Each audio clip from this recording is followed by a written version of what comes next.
Yesterday, June 16th, the trading app Robinhood. Many of you guys use it, got it on your phone. I got it on my phone right here. Robinhood told its people that it was cutting 10% of the staff. And that is about 290 jobs that's gone. Now, here's the part that should make you wake up, make you lean in just a little bit. The CEO did not say that times are hard. He did not say, hey, you know what, like we aren't doing good. We're getting beat by competitors. We're getting crushed in this market. We don't know what we're going to be doing in the age of AI. He didn't say any of that sort of stuff. He didn't say anything about losing money. He said, and I want to read this to you guys plainly, the business has never been stronger. Record trading, money coming in all across the board. And here's the thing, he's still cutting people. Okay? I want you guys to type the word strong in the chat if that makes you think twice about how your company's doing and where you sit. Type strong in the chat. Because ultimately it should. So why would a winning company that's doing phenomenal cut its own team? Well, the CEO used 3 words. He said the goal is to maximize talent density. Talent density, that's the term that he used.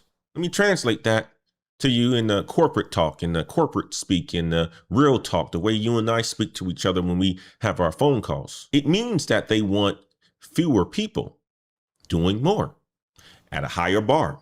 We talked about the higher bar on yesterday. Companies are expecting more from their people. You should be expecting more from your people. You should be expecting more from yourself. What this all means is that they are flattening the company. So they are cutting out the middle layers. They're cutting out the coordinators. It means that the managers who used to sit between the work and the boss, they are letting a lot of them go. A lot of them are gone. Going out the wayside. Kind of going back to the conversation that you and I have been having all year about building and coordinating and measuring. And one professor who studies this stuff, he read the memo and he said the quiet part out loud. He said, the message underneath all of it is simple. This was a performance decision. Okay? That's what he said. This is a performance decision. Here's the article right here in Business Insider. Came out yesterday. The subtext of Robinhood's layoff memo. It's not us. It's you. It's not the company. It's you. So think about what this does to the people who are still there. A recruiter basically put it this way. He said, if you got cut, you read that memo and you hear one thing, I was not good enough. And if you stayed, you read that memo and this is what you heard. I could be next. Think about it as a sports team, right? Many of us have played sports, grew up playing sports. A good portion of my demographic are athletic. I like to call my the team, the people who watch us, athletic, smart. Okay, athletic and smart. Think about when you're growing up. You know, you in little leagues, you didn't have a lot of competition. Probably was one of the standout athletes.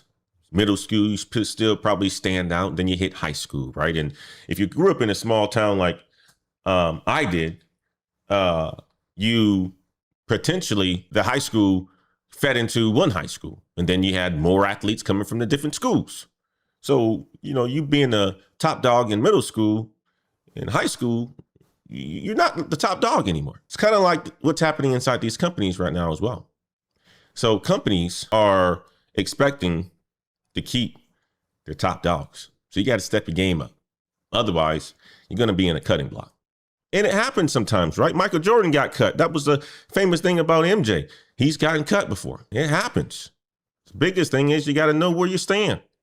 You got to know what good looks like. So let me ask you guys straight. Have you felt that at your job? That feeling that the bar keeps moving and nobody's telling you where it went? Drop yes or no in the chat.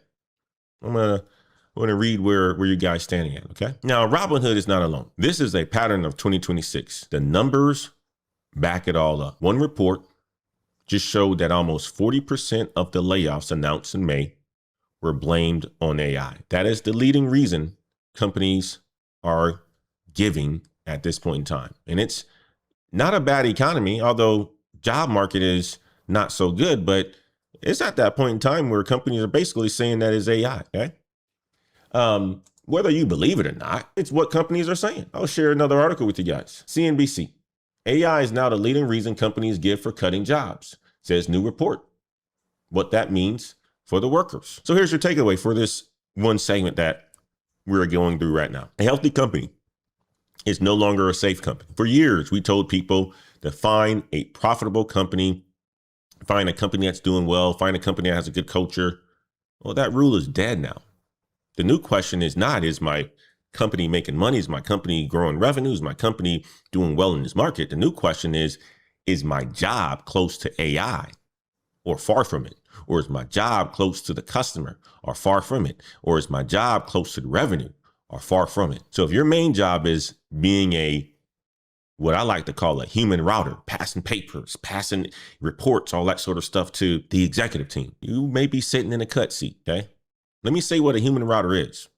Basically, you take the info from a spreadsheet, you put it in a slide deck, and you present it on a Tuesday meeting. That seat is getting cut first because the AI runs the route instantly, and it does not need the Tuesday meeting at all. All that stuff could be scheduled within AI. All that stuff could be passed along with agents. We're building them in my community right now. So if your work builds something, if it fixes something, if it brings revenue in, if it talks to a customer, if it relates to a customer, if it's empathy, all that sort of stuff, then you are in a safer seat. Let me be real, because I'm not sure that these companies are even making a smart move on any of this.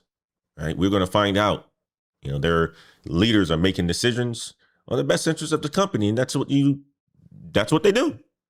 And that's what you would do if you were in that situation as well. But think about it like a team that just won a championship. So let's just say the New York Knicks, and they trade away 1/10 of their starting roster. So they get rid of Bridges, and they get rid of Josh, and they get rid of Cat, right? Because they bought a new basketball machine, because they bought a robot to help them do rebounds in practice, because they bought, a machine that is supposed to be efficient. Sure, that's cool, because if you think the machine is going to be able to help the next group of talent for a cheaper price, potentially, maybe that's worth the investment. But ultimately, what you still need, you still need the players who know how the team is actually supposed to play together. You still need the players to understand how to work together. That's what you need. And that is the gamble that a lot of bosses are taking at this point in time. So they are betting on the machine, and that the machine is worth more than people who know how the place really works. Okay, that's what they're doing. And sometimes that bet is going to blow up in their face. Sometimes that bet is actually a good bet. We're going to find out. And it's not just a large, it's not just a large, this is how it should be and this is how it should be, because each company is different and each company has its own ways of going about doing things. And for some companies, it's going to be, you make a bet like that, it's going to pay off. And some companies, it's going to be, you make a bet like that, it's not going to pay off. And I want you guys to hold that thought, because it's going to come back into the next story that we're going to talk about. Okay. So the move this week is pretty darn simple. Get honest about which seat that you're in. And we're going to talk about that in the show a little bit later, about how to move from the cut seat to the safe seat. All right. But that is segment one, guys. Profitable companies, they are cutting from strength.